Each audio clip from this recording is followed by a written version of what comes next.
В суете школьных будней мы часто забываем сказать простые, но важные слова благодарности.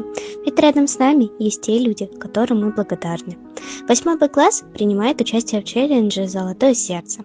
Давайте вместе сделаем этот мир теплее и выразим слова благодарности тем, кто всегда рядом с нами. Спасибо учителям за наш внутренний мир. Спасибо поварам за вкусную еду. Спасибо техперсоналу за чистоту и порядок. Спасибо тренеру за то, что я умею.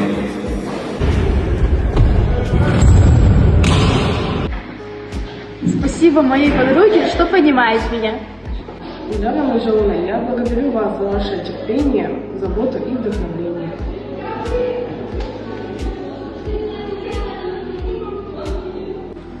Thanks a lot to our teachers that I can speak and understand the English language.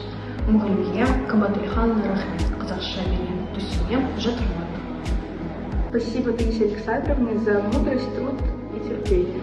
Спасибо родителям за то, что подарили тепло, заботу, доброту. Я вас люблю, родители.